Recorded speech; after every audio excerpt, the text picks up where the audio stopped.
Our protagonist's story begins in a classroom. He sits silently, ignoring his classmates' meaningless chatter. Suddenly, the door opens, and a guy with an arrogant smile enters the room. All of his friends greet him. A female student asks about his sales. The arrogant guy thinks it should be obvious. He reveals his sales of 48 million won in just a month. Her jaw drops, and his friends hope he's ready to throw a party. The guy lets him know they're all going to do opinion this time. His friends sound excited, but the guy becomes serious out of nowhere and approaches the protagonist. He slams Park's head on the table and believes he has made things clear. The guy continues slamming Park's head and reminds him to buy next time, or else he's going to get it. Park takes everything silently and holds himself back. The ones watching advise the arrogant bully to stop, or else he might get punished for it. He reminds them the teachers are literal scums. All he needs to throw is a little bribe. He forgets about the consequences and keeps beating the crap out of our protagonist. Park gives him a cold look, but the guy doesn't take the hint and keeps provoking our boy. The bully knows he can't turn to the police either because he's completely broke. He continues to annoy the protagonist, whose face shows clear frustration. Park can never forget what happened 2 years ago. Apparently, a high school gang suddenly gained the whole nation's attention. It was known as Nexus. Our boy was the one who stood against the gang's leader, Chance Kim, all by himself. Just when Park thought things were finally over, his situation took a sudden turn when the gang's lackeys filed a suit against him. He couldn't win against fake yet consistent evidence, and in the end, he lost the case. His dad had to sacrifice his precious gem in order to somehow manage the settlement money. Park felt genuine guilt and frustration. He made a promise to never use his fists again. His father forgave him and assured him not to cry about it. Park was devastated. He learned he was nothing without money. As the protagonist heads back home, 3 dudes recognize he's Hanjun Park, the same guy who started a fight with the famous gang. One of them approaches the protagonist. The bald musclehead reveals his ring and drags Park to a sketchy alley. He starts giving Park a beating for no reason. The guy calls him wimpy, but Park holds himself back and doesn't fight. The musclehead finds it hard to believe that such a wuss stood against Nexus. He keeps kicking Park and brings up his father as well. Our boy grabs his foot and gives him a cold, terrifying stare. The musclehead becomes puzzled, but Park apologizes instantly and lets go of him. The bullies sweat anxiously, and one of them questions why his whole body stopped functioning. He finds it hard to believe, but admits Park's glare did that to him. The musclehead doesn't take the hint and grabs a piece of wood. He loses his patience and breaks the wood on Park's face. The guy continues until he's satisfied and begins leaving with his gang after feeling bored. A mysterious man appears and wonders what Park is trying to pull. Is he just scared to pay the settlement? The man questions. He believes Park doesn't need to hold himself back after such a beating. The mysterious man already knows Park is completely broke, so he opens his bag and throws out a huge stack of cash. Enough to cover for a lawyer, he calls it, but it's more fun if the protagonist destroys the musclehead himself and pays for the settlement later. He questions, are 3 minutes enough to finish off the scumbags? Park hears him out and wonders who he is.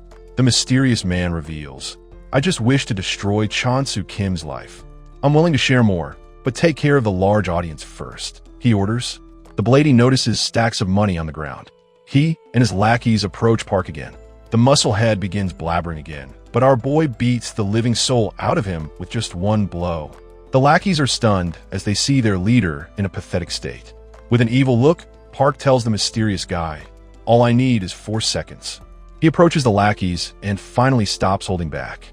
The bullies try defending themselves, but he instantly destroys them with a few blows.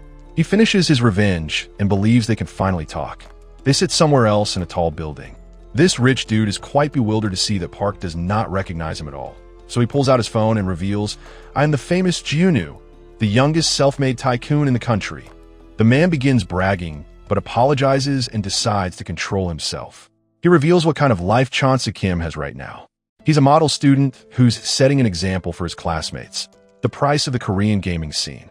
Junu calls it complete and feels frustrated. He reveals Chansu, with a crappy past, still controls the back alleys as a side gig while his victim, Park, got owned and now lives a shitty life like he's some beggar. Junu is confident he can do anything with money, but the reason he's holding back is because he wishes to destroy the scumbag's life in his own way, a crappy, low, and disgusting manner. He wants to push Chansu and his goons to complete rock bottom. From today, Junoo is willing to take care of every expense the protagonist has, from hunting down the scumbag to pursuing an easier life. I'm even ready to cover the gym business Park's father lost. Junoo hopes our boy lends him his fists. That's my only wish. Park asks, "Why are you after Chansu?" Junoo's expression changes instantly. He believes it's not necessary, but assures Park, "You will slowly learn everything." The next day, Park walks toward his class confidently. He knows there's no reason to worry about money anymore. He swings open the door and hears the Nexus small fry threatening everyone again. Mogul orders everyone to spend $300 on his new line. Park and Junoo have a common enemy. Junoo has ordered Park to clean the Nexus small fries from his school first. Mogul decides to check the order history and reminds the students, "I won't go easy this time." His friends laugh and enjoy the moment, while some students become terrified. Park approaches Mogul and wonders, is money everything in this world? He prepares his fists and admits, everything people desire comes from money. With a single punch, Park destroys Mogul, shocking everyone in the class. He finally accepts the fact that money is status itself. Mogul remembers he feared nothing. He could beat anyone. But then he met the protagonist. One day, when he witnessed Park throw hands, he realized he stood zero chance against such a powerful guy. It was as if Park was not human. He fought like a wild beast. But he got unlucky when he met Chansu. The gang leader destroyed Park with lawsuits, took everything away, and dropped him on his knees. That's when Mogul finally learned money is amazing. Money can solve anything. He began working on his online store and forced his classmates to buy his crap. As soon as he got rich, Park was nothing more than a tamed beast.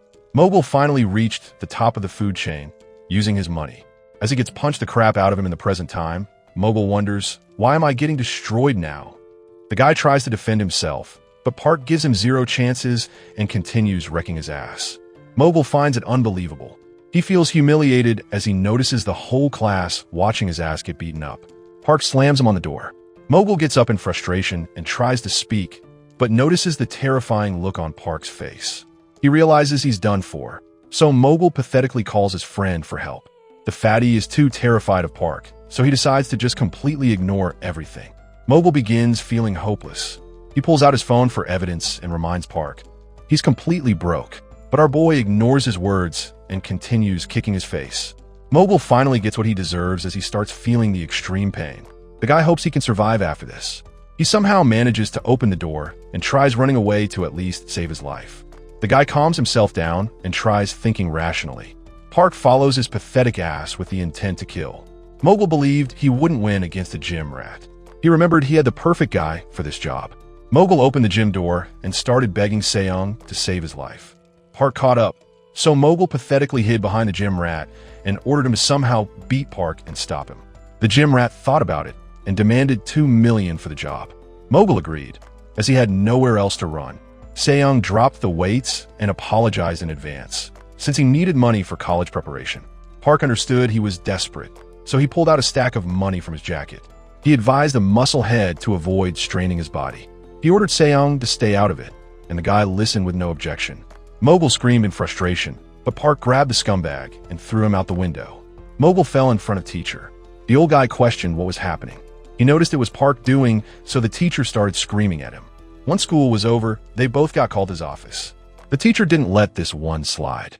He reminded Park what happened 2 years ago and made it clear he wouldn't stop expulsion a second time. Mogul sat confidently as the teacher talked about Park's poor father. The protagonist lost his patience and hit Mogul with a soul-crushing punch. The teacher became frustrated and tried to stop Park, but he continued to beat the crap out of Mogul. The bully finally learned his lesson. A man entered the room and advised Park to stop now. The teacher questioned who he was. The mysterious man introduced himself as Byam Gwon Kim, associate lawyer at KR. The teacher recognized the guy, but wondered why he was here at Juno's building. Park questioned how he pulled it off. He remembered the principal started licking his boots after finishing his conversation with the lawyer. The scumbag bully got expelled instantly as well. Juno called it easy and believed the guy paid for his shitty behavior. Park was curious about the principal. Juno revealed taking care of him was child's play. The old man had been skulking around a lot lately, so Juno just used the evidence to shut him up for good. Juno shared he was still not done with the principal yet. He was just using the old man to send the bully to juvenile. Once that was over, he was planning on putting the principal behind bars as well. He was determined to not let anyone off the hook. He stopped talking about himself and asked if Park was feeling a bit lighter. The protagonist was still not satisfied. Junwoo understood it was still too early to get a thanks from Park. He realized he should be the one thanking Park. Junwoo showed his gratitude in advance. Mobile was unable to control his frustration anymore. He was determined to take his revenge on Park and end his life. The next day, he began walking. He reached his sketchy destination. A man peeked out of the door. "Who is it?" he asked. Mobile revealed he was there to check the progress. The guy called his arrival perfect and let him in. He shared that Jin Song was there. Mobile noticed a few men beating the gym rat with bats. The leader allowed him to come in. "He's Jin Song Huang," the leader said. The gym rat noticed Mobile and finally understood he was behind all of this. They shut his mouth and continued beating him with bats. The leader ordered his lackey to take away the trashy gym rat, as their client was here. Jin Song wondered why he came in person this time. Mobile revealed he had another request. Jin Song called him adorable and got fired up. Mobile shared he was willing to pay 10 million won for it. The yellow-haired lackey was surprised.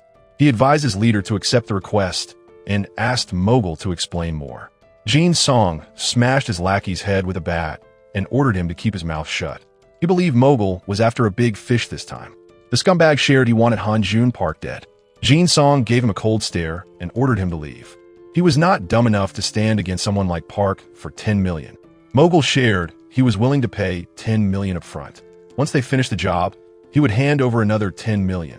Jin Song got excited and accepted the deal. Junwoo entered a house surrounded by tall buildings and covered by police tape. He announced his arrival and apologized for not visiting more often. He brought fried chicken with him and wondered why it was so small. Junwoo suddenly recalled his father's fried chicken. He started craving it and remembered the last time he got to eat his dad's amazing fried chicken was 2 years ago. Junwoo's expression changed. He became enraged and remembered everything like it happened yesterday. He became silent for a few seconds, but then decided to leave. He announced he wouldn't be able to swing by any day soon because of his busy schedule. He was finally getting near his goal. Junwoo left the house and saw his lawyer waiting for him. The guy shared Mobile was making a move again. He asked for instructions. Junwoo reminded him he didn't want to play a fair game anymore. The lawyer grinned as he decided to follow his employer's orders. At night, Park's dad got a call from the big gym. He accepted the offer and learned his salary was amazing too. He decided to go there tomorrow. As the call got cut, Park's dad screamed in excitement and shared the good news. He wondered how they suddenly got lucky. He believed they might even get rich soon. Park got up for the gym. His father advised him to return on time as they were about to eat like kings for once. Park notices the genuine smile on his father's face. He feels happy about it. As he leaves his house, he gets a call. He learns Mogul is cooking something. Junwoo explains he hired some runaway students, but they won't be a big issue. Junwoo advises him to call if he's in trouble. Park lets him know there's no need. Junwoo is confused. Park clarifies that the wannabe gangsters are already here. He questions who they are. Suddenly, he notices a van approaching at full speed, ready to end his life. Park instantly charges towards it and tries to save himself. He falls to the ground and gets a head injury. The thugs laugh at him, wondering if he's some kind of masochist. Jin Song is astonished. "Smart," he says, noticing Park getting back up. Park becomes enraged and gets ready to end everyone. The men grab their weapons, ready to face him. Despite not fighting for ages, Jin Song realizes Park still has strength and agility. He believes he can win since the guy is injured. People living in the nearby apartment notice the noise and wonder what's going on. The thug smirks and orders his men to get inside the van. "I hope I get to see you again," he says and leaves. Park doesn't let it slide. He starts charging toward the van with full speed. The thugs laugh, thinking he's crazy. He proves them wrong by getting closer. The thugs become terrified. Park jumps onto the van and breaks the mirror. He grabs one of the lackeys and lets the van leave. The others ask their boss if they should turn around for their partner. Jin Song orders them to leave him behind, shocking everyone. The guy who fell off tries getting up. Park orders him to reveal where they're headed. The guy jokes around and doesn't take things seriously. Park destroys his face with a punch. He gives the pathetic guy another chance, but the lackey keeps his mouth shut. Park starts punching the crap out of him. Inside the sketchy building, the thugs celebrate their victory. Their leader orders them to hold back and not overdrink. Mogul stays silent, his face filled with frustration. He speaks up and questions everything. He doesn't understand why they're celebrating. "I hope you make my money worth it," he says, wondering what they'll do if Park finds their crappy hideout. The leader understands his words, but doubts Park will appear. He brings up a Korean saying about hunting a bear. Mobile breaks his glass and reminds him they're dealing with a tiger. There's no such thing as a tiger hunting knife, he says. Jin-song grabs Mobile's face and scares him with the broken glass. He doubts any knives would work, but remembers their ancestors used to hunt tigers by unleashing multiple pongs and dogs after it. Tigers like their personal space. But the dogs will keep tormenting the tiger until it's exhausted. Jin-song plans to use the same trick on the protagonist. He believes his men will destroy his peace and drive him crazy until he drops dead. Suddenly, someone almost breaks down the door. The whole gang gets terrified as they notice the iron door dent. Jin-song orders his lackey to check. The guy feels annoyed, but as he peeks out, he finds Park standing outside with clear, killing intent. They're all shocked to see he found their hideout so quickly, but their leader orders them to chill out, as Park can't break through an iron door. They all assume he left after a few minutes. The lackey thinks he might be scared, but suddenly, his expression changes as he sees an arm outside the balcony. Park jumps in and breaks the balcony window. The leader finds it hard to believe, since they're on the third floor. Park wastes no time and starts beating the thugs one by one. He's able to overpower the whole gang all by himself. Park defeats a few men and turns back to teach the rest of the gang a lesson. As they all face Park, Mobile becomes terrified, but he observes Jin-song is keeping calm. He remembers the thugs took out Seong with no effort, so he tries to assure himself and believes the leader is still hiding some special moves or tactics. He begins hoping and thinks the gang might be able to beat Park. Jin-song orders his men to attack.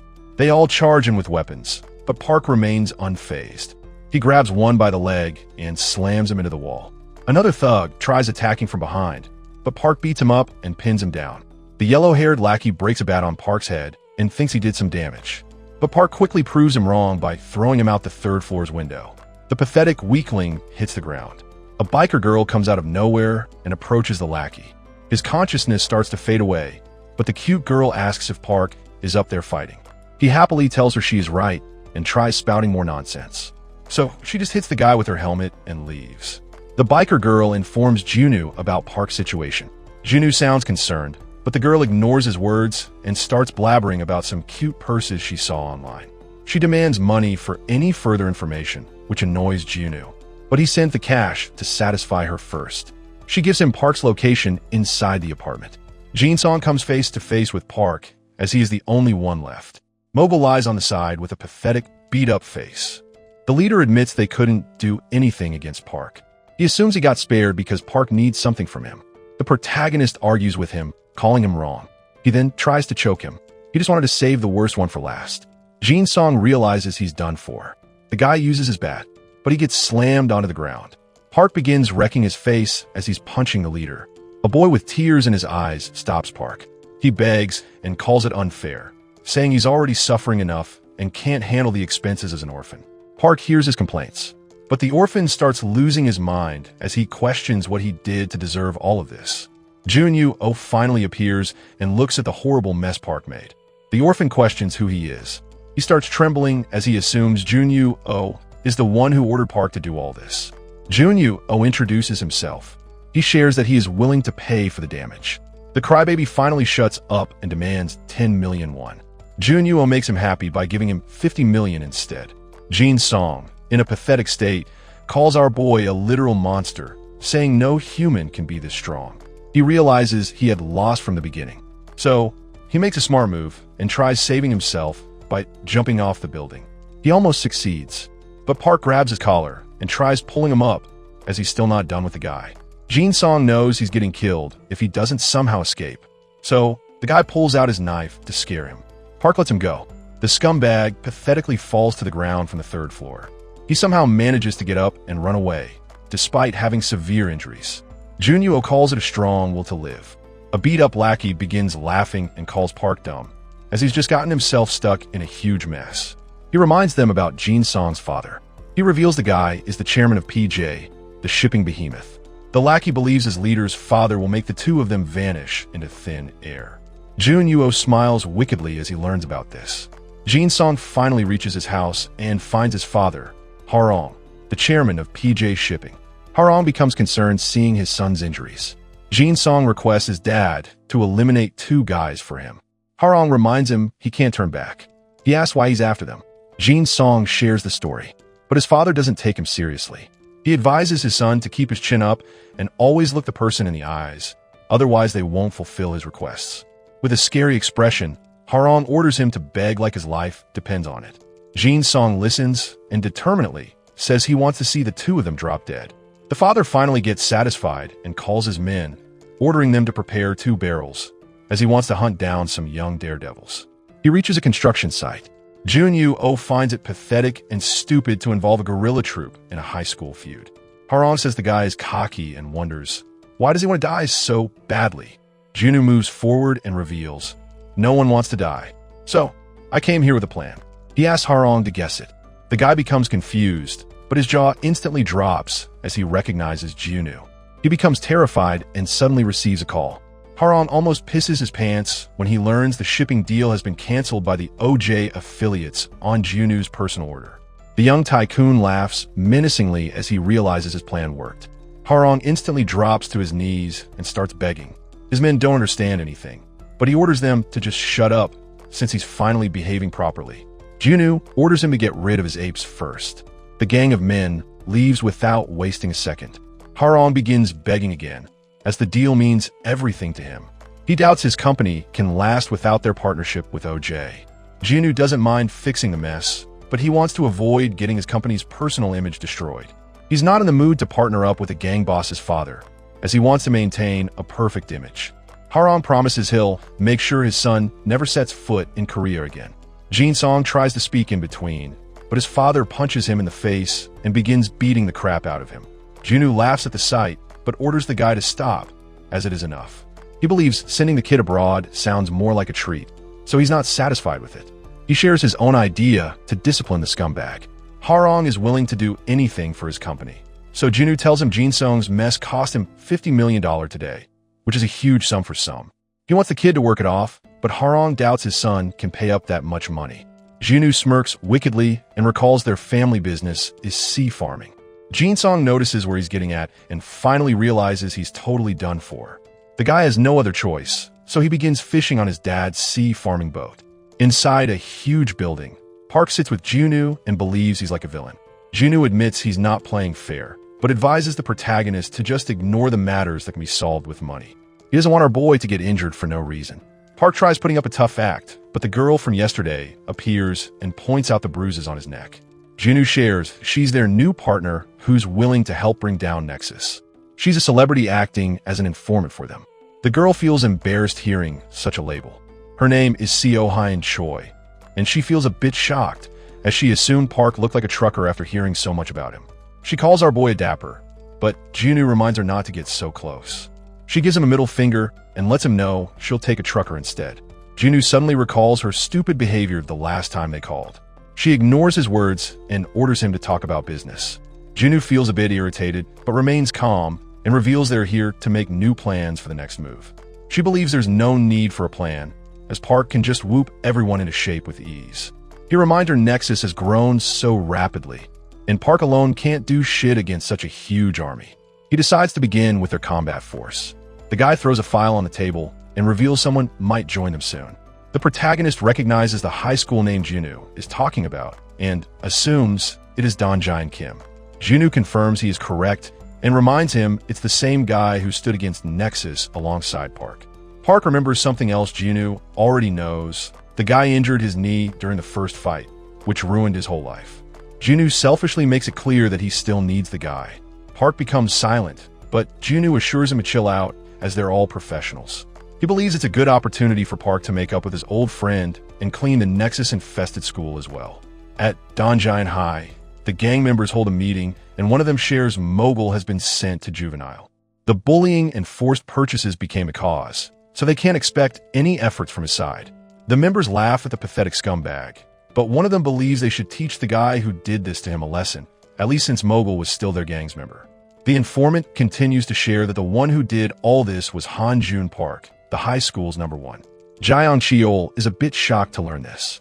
They remember the protagonist promised to lay low. As they're discussing the matter, a student barges in and announces Han Jun Park has transferred to their school. The whole gang, including Jaeyoung Cheol, is surprised to learn this. Inside his new class, the protagonist introduces himself and reveals he's here to destroy everyone. The whole class stares at him. The teacher laughs it off and shows him where he can sit. Park walks toward his seat and sits down. Human Joe, the guy, begins talking and says he was advised not to mess with Park, but he's getting the urge to still fight. The guy clarifies he just transferred last year himself and has been hearing about Park ever since. He just wants to see if Park lives up to his expectations. The guy requests a fair fight, but Park completely ignores him. He gets annoyed and slaps Park to make things more clear for him. Our boy smashes his head and destroys him in one blow, shocking the whole class. At the batting cage, Choi says it's still a bad decision to add Dong-yeon to our team. She adds, "I know many strong men for this job, and I believe Junwoo just pities Park's friend because of a knee injury." He replies, "You're wrong." He reveals, Dong-yeon is probably the most tenacious man I know. People underestimate him because of his small build, but they end up missing his unyielding spirit, which he used against Nexus. He continues, "I believe people with such spirits can break, but they never bend." She still doubts. He can be useful with a broken knee. He states he might fail to retain his vigor, but he's definitely going to develop a whole new edge. She becomes silent and thinks he should write a book instead. At the school, Park walks through the hallway with thugs all around him. He finally finds his old pal. A guy comes in and kicks Dong-yeon for taking more than 5 minutes to bring the snacks. He thinks, "My money was a total waste." So, he starts beating the crap out of Dong-yeon to teach him a lesson. The other bullies think beating isn't effective anymore, but the scumbag believes, "I can make Dong-yeon more scared of me to make him faster." So he keeps punching. Park watches everything with a cold expression. Inside Junwoo's office, Choi finally agrees, "Add Dong-yeon to our team, but I doubt Park is the type to make up with an old friend."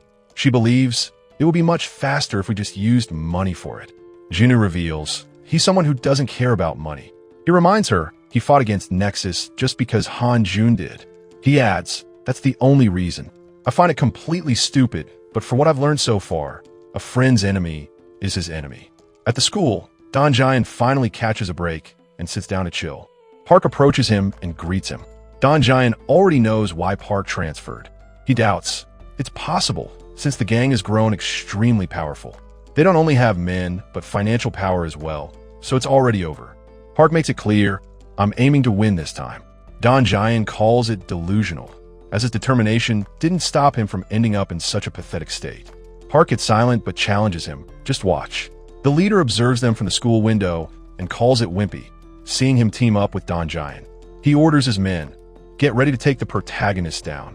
At the hospital, the doctor is happy that Dong-yeon is going easy on himself, but he reminds him, "You might lose your mobility forever if you keep waiting." He advises him, "See a surgeon, even if it's expensive." Dong-yeon becomes silent as he leaves. Jeong Cheol approaches him and questions, "What did the doctor say?" Dong-yeon doesn't understand. "Why are you here?" The guy shares, "I'm just here to check on how the former number one is doing." He mentions he saw the secret meeting Dong had with Park, so he came to confirm if he had recovered. He's determined to destroy Park's friend again. But Dong-yeon reminds him there's no chance he can be beaten alone if he's recovered. Jeong Cheol gets irritated and kicks the guy. He smirks and reminds Dong-yeon that he's no longer a sidekick and won't tolerate anything funny. Jeong Cheol brings up what happened last time and calls loyalty bullshit, as it almost crippled Dong-yeon. The guy points out that Jeong Cheol betrayed them and joined the shitty gang. He calls it wicked, but Jeong Cheol laughs and lets him think whatever, as he doesn't want to be a loyal, wimpy cripple. He doubts the guy can keep his loyalty up this time. At the school, Park sits silently as an announcement begins. Jeong Cheol introduces himself and tells the whole school that the famous Han Jun Park, who stood against Nexus 2 years ago, is here to break it. He calls it bullshit and warns Park to get ready.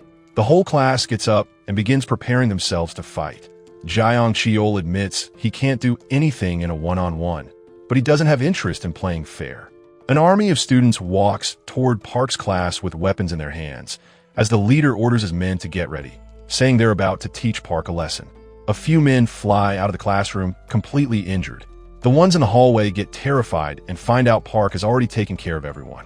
They're shocked to see the whole class has been defeated already. The protagonist comes out with an evil expression and invites everyone to come attack him. The huge army of students charges at once, but Park faces all of them without hesitation as he beats the crap out of the whole gang. Dong-yeon tries ignoring everything and holds himself back. The fight continues. The whole school tries defeating the protagonist, but he's able to face everyone alone. The men call him crazy and realize he wasn't kidding about destroying them. They try putting him in a lock. Park struggles and ends up getting caught. A few men hold him down and begin punching him, but he's able to free himself in mere seconds. Park wrecks everyone around him. He continues beating the crap out of them and, one by one, takes care of the whole school.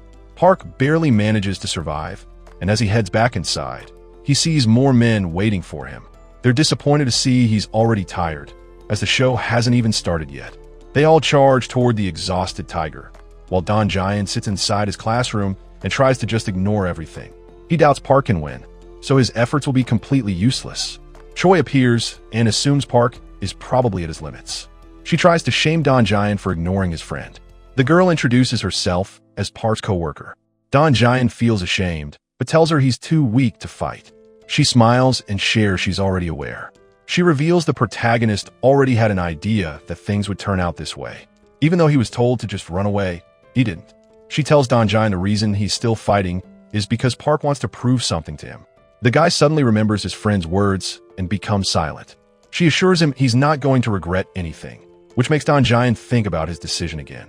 Inside the hallway, Park finishes taking care of all the men. He's completely out of breath after facing such a huge army, but Jaeong-cheol appears with more men. He praises Park for how strong he is, but doubts he can keep this up against the top 10 strongest students of the school. Jaeong-cheol makes it clear for Park, but our boy remains determined and takes a fighting stance once again. The men charge at him to attack, but before their punch connects, Dong-yeon hits one with a wiper and hopes Park stops taking the spotlight every time. The thugs call him a sneaky rat, but Jaeong-cheol orders them to calm down, as they could just take both of them down together. They all attack Dong-yeon as well, but he easily takes down one of them. Another comes forward and grabs him, but despite the pain, he beats the guy up and continues to fight. Park keeps throwing punches as well, and together they become unstoppable. The men realize they're in real trouble and question why their targets are so strong as they face everyone. The protagonist apologizes. Dong-yeon shares that he used to hate Park for whatever went down, but he admits he just needed to put the blame on someone. Park smiles as he hears this. The leader jumps in to ruin the moment, and as he tries attacking both of them, they dodge. Dong-yeon shares that he wishes to handle the guy himself. Park and his friend run towards a door. He calls them wimps and chases after them, but Park grabs him and throws him inside the room. Dong-yeon locks it from the inside, so he can fight Jaeong-cheol with no interference. Jaeong-cheol finds it stupid. Dong-yeon admits it might seem like that for a friendless guy like him. The man becomes angry and charges forward to attack, but Dong-yeon hits him hard and pushes him back. Jaeong-cheol remains persistent and grabs Dong-yeon's legs. He picks the guy up and smashes him onto the glass door, breaking it. He succeeds in breaking Dong-yeon's weapon and believes he can't do anything without it. Dong-yeon removes his shirt and ties it onto his fist. Jaeong-cheol calls it funny, but as they both exchange blows, Dong-yeon uses the shirt to grab the thug by his face and pin him onto the ground. He starts smashing the guy's face, but Jaeong-cheol grabs his leg and drags him down as well. He's finally able to free himself. Jaeong-cheol makes it clear that he's not what he used to be as he squeezes Dong-yeon's injured leg. The guy screams in pain and lets Jaeong-cheol go. As the leader finally gets up, he catches his breath and becomes determined to someday take his revenge. Dong-yeon orders him to stop, which surprises Jaeong-cheol, as he thought the guy had finally learned his lesson. Park's friend gets up despite the pain, but Jaeong-cheol begins punching the crap out of him until he finally drops. Jaeong-cheol becomes tired and tries leaving. Dong-yeon orders him to wait once more and begins collecting the glass shards. Jaeong-cheol feels frustrated, so he charges in without thinking.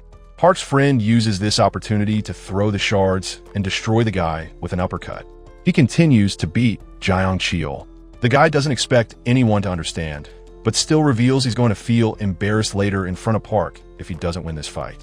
Jaeong-cheol begins losing his vision after taking punches from the guy persistently.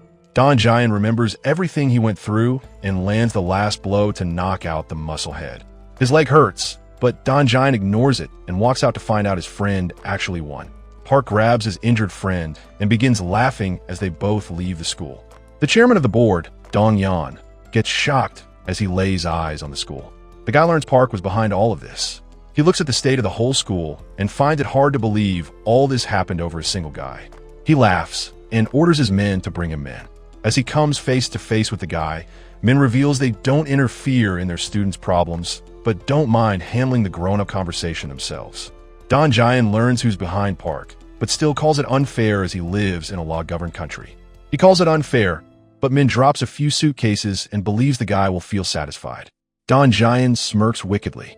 He orders his men to check and makes it clear that nothing besides the yellow stacks can satisfy him now.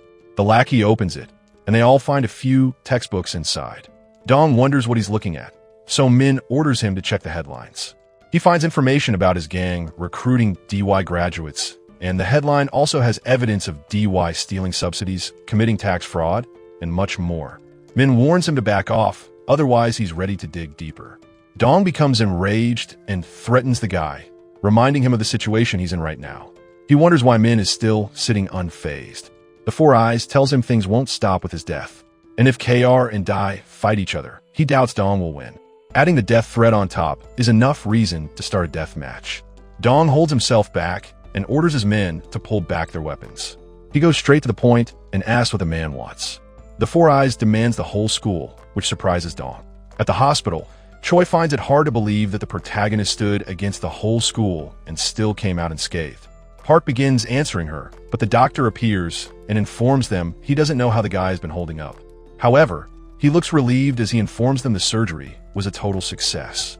The doctor is sure Dong-yeon will recover from this. Park begins smiling as she hears this news. Somewhere at a fancy restaurant, Junwoo sits patiently near a woman, thanking Chonsu Kim for his precious time. She begins taking his interview.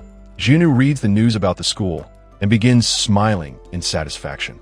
He hears the woman leave after the interview is over. Chonsu recognizes Junwoo and understands why his team's schedule got canceled. He believes Junwoo is the one behind the magazine interview. Chonsu is surprised that an important guy like Junwoo is trying to find him. He feels good about it. But Junwoo smirks and orders him to cut the crap. He sits down and reminds Chonsu about himself. The gang leader smiles and assures him he remembers everything, but things have changed. He praises the guy for reaching such heights and believes he is nothing more than a gamer. Chonsu shows his admiration for the guy, but Junwoo sees through his bullshit and makes it clear he won't move on so easily. Junwoo smiles wickedly and reveals he destroyed Dong-yeon High. Chonsu remains calm and starts leaving, as he has nothing more to say.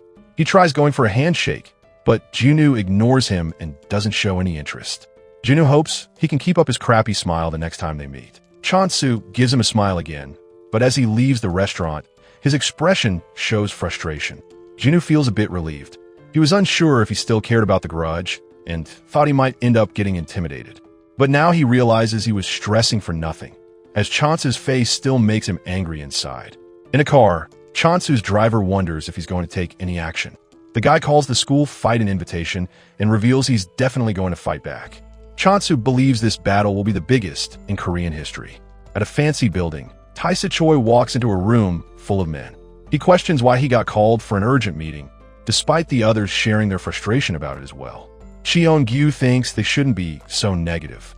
As all the leaders gather for the urgent meeting, Taisu learns they will be talking about Hanjun Park. He thought the guy had been lying low after getting his life destroyed by the gang. The others remember the same thing.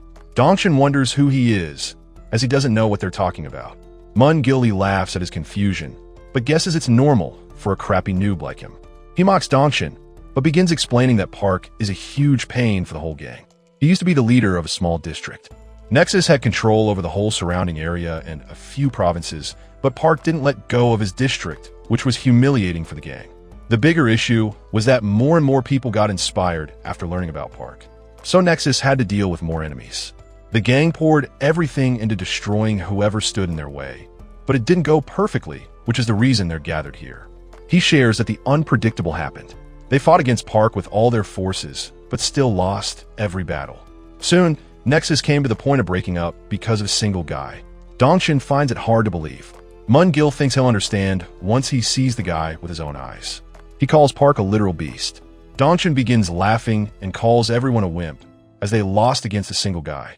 The leaders become enraged, and Mun-gil warns him to shut up, or else he'll get reminded of his place. Jae-hyuk stops him and calls Dong-yeon's words correct. Tae-soo agrees as well, but believes it's old news now. He thinks they're overreacting, but Cheong-gyu orders them to remain cautious. He knows it doesn't mean anything to them, but to someone like Park, their carelessness might become a huge opportunity. Chon-soo finally arrives and greets everyone. He apologizes for the urgent call and decides to treat them to dinner later. Chon-soo reveals the protagonist made his move, so a death match is unavoidable. He's already decided it, but wanted to have a face-to-face meeting for such a matter. Tae-soo doesn't mind his decision, but thinks there's no reason for a war. He thinks they're overreacting over a crappy school. Chon-soo's expressions terrify him, so he instantly shuts up. He questions if he's really making a big deal out of it, but In-soo speaks up and calls his decision correct. He's willing to handle the matter himself. Chon-soo smiles and asks if he's sure about it. He reveals money won't be useful anymore, as their enemy has a strong backer this time, so he's going to need a lot of preparation. In-soo touches the scar on his face and coldly lets him know he's been prepared ever since he got the scar. Chon-soo begins smiling and decides to let him handle it. He asks if the others have any objections. All the leaders agree with him. Dong-yeon feels excited since Park wrecked them last time. Chon-soo officially orders the Incheon chapter leaders to take care of it and finishes the meeting. In-soo begins laughing maliciously as he finally gets the chance to take his revenge. During nighttime, a gang of bikers gathers at a mysterious place. In-soo reveals their opportunity to destroy Hen Park has finally arrived. A fat, ugly biker moves forward and asks his boss if he's finally allowed to kill the scumbag. Jinwoo takes Park to the same burn-up house. He believes it is unfair that our boy knows nothing about his past, how he earned his wealth, or why he hates Chon-soo so much. He invites Park inside and says he's willing to share everything as they both sit down. Jinwoo reveals that the money he has actually belongs to the owner of this house. He explains what happened 2 years ago and starts by mentioning his childhood friend named Hyuk, who was extremely close with Jinwoo, a friend who he could call his family.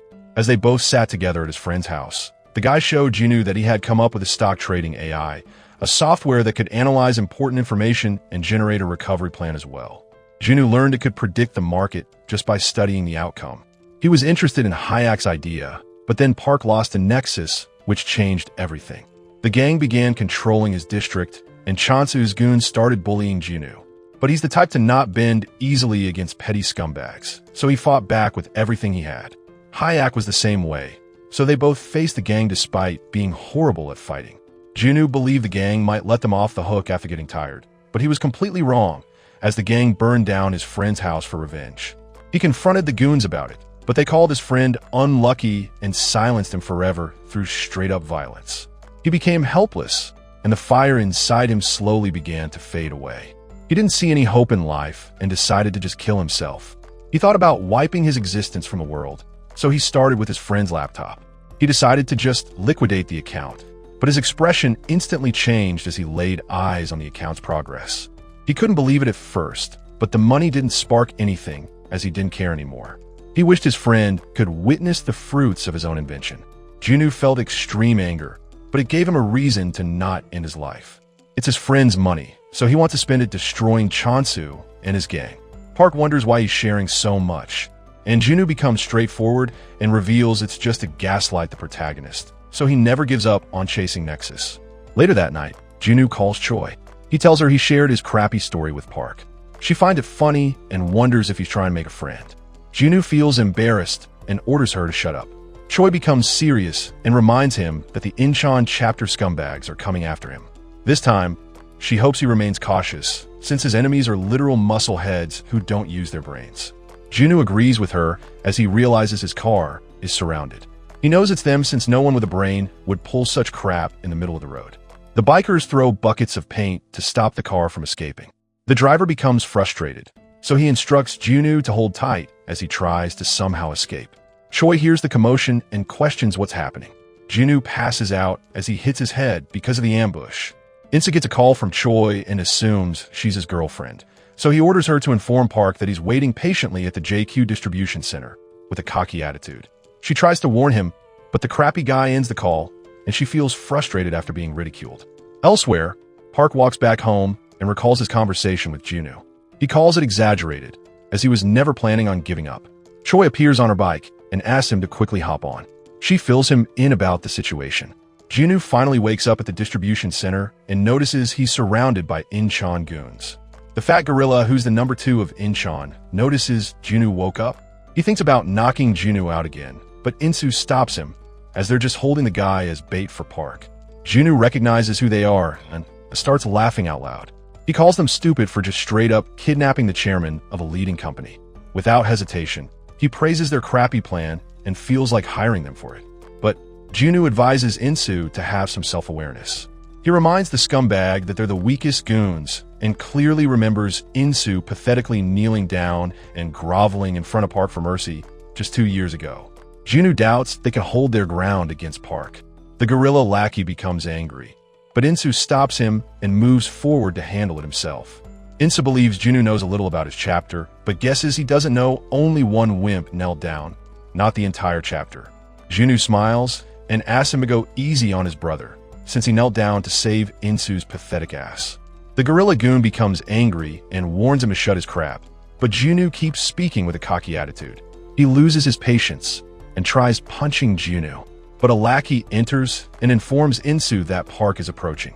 Insu smirks maliciously and orders Banjong to save his anger for the real threat. Jun praises Park for his timing. Banjong smacks Jun into a wall and begins walking toward the entrance in rage. Jun learns the loser has no patience. Insu doesn't care about Park and remains confident, since the old leader knelt, not him. He challenges Jun to just watch, as the gang is nothing like before. Choi and Park get chased by a bunch of bikers. She tries to throw them off, but gets frustrated as they keep chasing. Park informs her they stop chasing. The girl becomes confused, but Park orders her to look forward. Choi quickly stops her bike, as they both find Banjong and his goons blocking the way. The gorilla comes face to face with the protagonist, but holds himself back and orders them to follow him. He wants to kill the guy instantly, but his gang has some rules. Park follows the gorilla and begins heading toward the distribution center. Choi wonders why Banjong looks so big. She starts teasing the guy, but he completely ignores her. She keeps mocking him for his huge size, so he finally loses his patience and orders her to shut up. She finds it hard to control her curiosity and hopes he can answer a question of hers. She reminds him about his wimpy leader who groveled and promised he wouldn't fight again. She cheekily asks why they're still trying to hunt Park. The guy loses his control and tries to attack her, but Park comes forward and calls the girl right. Banjong stops holding back and decides to ignore the orders. He moves forward to whoop Park's ass, but the protagonist stands unfazed. Banjong was an ultra-strapping baby who became huge after hitting puberty. People call him the Man Wrecker, but for the first time in his life, he takes flight as the protagonist throws him away with a single kick. The fatty hits the ground head first, and his goons get surprised, getting their guards up. The protagonist enters the distribution center confidently with Choi. The goons realize they're in big trouble, so they take formation to jump in at once. Choi mocks them for ganging up. Jun orders the protagonist to quickly free him, as his legs have gone numb. Insu removes his jacket and warms up, as he wants to handle Park all by himself. He greets the guy with a cocky attitude. Park recognizes he's Mansu's brother. Insu becomes serious and throws a punch. Despite not getting hit, Park's cheek starts bleeding. Insu shares how much he desired to have this fight. He doesn't waste a single second and throws a punch. Park tries dodging, but still gets hit, which shocks him. Insu announces that today he's going to take revenge for the dishonor his gang suffered 2 years ago. Park ignores him and starts attacking, but his kicks and punches don't land. Insu dodges everything easily. Park tries to defend himself, but Insu connects a straight punch to his face. "You're too slow," Insu mocks. The protagonist steps back, frustrated, but Insu motivates him to keep fighting. He wants Park to unleash more rage. "Stand up," Insu orders with a cold expression. After the former leader got beat, Insu took 0 breaks. He worked tirelessly because of the humiliation he felt. He felt awful knowing his brother, the strongest in Incheon, had knelt before Park without a fight. Insu quit boxing because he wanted to become a real fighter. After that, Insu pushed himself through hell, destroying 27 schools and multiple gangs. He did it to get stronger, to fight against the protagonist. He feels disappointed and questions why Park can't even defend himself anymore. He's still angry about the embarrassment from 2 years ago. Insu continues to beat Park, cornering him. Choi is shocked and doubts Park can win. "Be patient," Junwoo orders. He did his research before hiring Park and was shocked to learn Park has no martial arts background, just fitness training.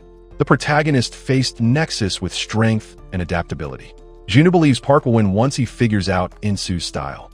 But the real problem is Insu already knows this. As Insu continues to beat Park, Junwoo knows a bare-knuckle punch can inflict crazy damage. A real boxer can even tear apart human skin with it. Junwoo predicts Insu plans to use his strength to slowly destroy Park and finish him with a critical hit. The protagonist gathers his strength and tries to attack, but Insu shuts him down. Fight back like a real man, Insu orders. Insu attacks, but Park finally dodges and grabs his legs. Stupid. Insu calls him for acting delusional. Park tries to throw his weight onto Insu to make him fall back, but Insu sees through it and smiles. He isn't a normal boxer. He hits Park with his knee and tells everyone he's a street fighter. He grabs Park and throws him towards some boxes. The goons get excited, thinking it's their victory. But Insu gets up and takes a stance. Round 1, he calls it, and doubts Park will go down so easily. He's confident the damage he did will make it hard for Park to see and keep his balance. Insu calls it his victory and moves forward for a critical blow. But Park dodges it, putting a smile on Junwoo's face. He finally adapts and hits Insu with a powerful punch. Insu can't believe Park saw through him. He tries fighting back, but Park destroys his face with another punch and continues to wreck the guy. Junwoo is aware of Insu's scary speed, but he calls Park a literal beast and doubts anyone can overpower him in a fight with just speed. Choi still doesn't understand why Park kept eating punches with no effort to dodge. Junwoo explains that Park was trying to read his opponent with his body. The protagonist was able to learn everything about Insu's fighting style. Insu barely dodges Park's kick and becomes frustrated, as Park can see through every move he pulls. Insu gets his face wrecked by Park, wondering why he trained tirelessly just to be read by Park like an open book.